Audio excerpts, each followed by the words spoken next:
আজ আমরা এই ভিডিওটির মাধ্যমে 20টি গুরুত্বপূর্ণ বিষয় সম্পর্কে আলোচনা করব। তো স্বাস্থ্য সম্পর্কিত ভিডিও পেতে সবাই চ্যানেলটি সাবস্ক্রাইব করুন। খালি পেটে ঝাল খাবার খেলে পাকস্থলী নষ্ট হয়ে যায়, তাই পাকস্থলী সুস্থ রাখতে খালি পেটে বা সকালবেলায় ঝাল জাতীয় খাবার থেকে দূরে থাকুন। যদি লম্বা হতে চান তাহলে অবশ্যই ঢ্যাঁড়স খান। ঢ্যাঁড়স খেলে দ্রুত লম্বা হওয়া যায়। অতিরিক্ত লবণ খেলে আমাদের হাড় ও কিডনি দুটোই নষ্ট হয়ে যেতে পারে, তাই লবণ খাওয়া অবশ্যই বাদ দিন। নিয়মিত কলা খেলে ভালো ঘুম হয় ও পেট পরিষ্কার হয়। ডায়াবেটিস ও সুগার নিয়ন্ত্রণ রাখতে নিয়মিত করলা বা করলার জুস খান। এটি ডায়াবেটিস ও সুগার নিয়ন্ত্রণে রাখে। বয়সের ছাপ যদি আপনি দূর করতে চান তাহলে নিয়মিত খাদ্য তালিকায় অবশ্যই মিষ্টি কুমড়ো রাখুন। মিষ্টি কুমড়ো বয়সের ছাপ দূর করে। নানান শারীরিক সমস্যা দূর করতে অবশ্যই পটল খাবেন। পটল শারীরিক সমস্যা দূর করে। শ্বাসকষ্ট দূর করতে ঢ্যাঁড়স খাবেন। যদি আপনি শ্বাসকষ্টে ভোগেন তাহলে অবশ্যই খাদ্য তালিকায় নিয়মিত ঢ্যাঁড়স রাখুন।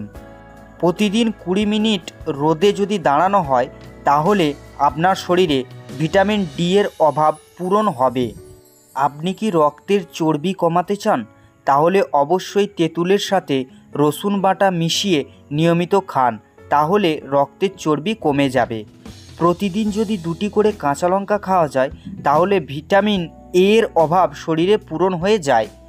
ব্রেনের বা মস্তিষ্কের ক্ষমতা বাড়াতে চাইলে অবশ্যই নিয়মিত কুমড়ো বীজ খেতে পারেন।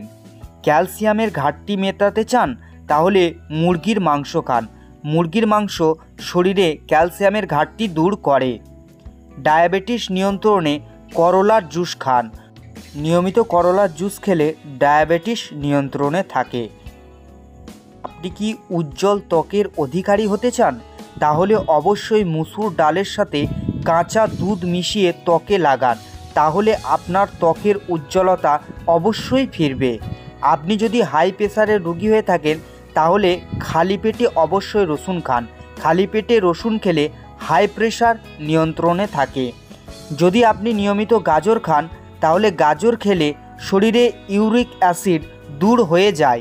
আপনার কি ঘুম হয় না? ঘুমের সমস্যায় ভোগেন? নিয়মিত থানকুনি পাতার রস খেলে ঘুমের সমস্যা দূর হয়ে যায়। নিম পাতা বেটে শরীরে লাগালে দ্রুত চুলকানি কমে যায়। যাদের চুলকানির সমস্যা আছে তারা অবশ্যই এটি ব্যবহার করুন। লবঙ্গের রস দাঁতে লাগালে দাঁতের ব্যথা কমে যায়। তো এই ছিল আজকের ভিডিও। যদি আপনাদের ভিডিওটি ভালো লাগে অবশ্যই আপনারা লাইক করবেন এবং কমেন্ট করে জানান কেমন হয়েছে। তো চলুন সকলেই সুস্থ থাকুন, ভালো থাকুন। সকলকেই অসংখ্য অসংখ্য ধন্যবাদ।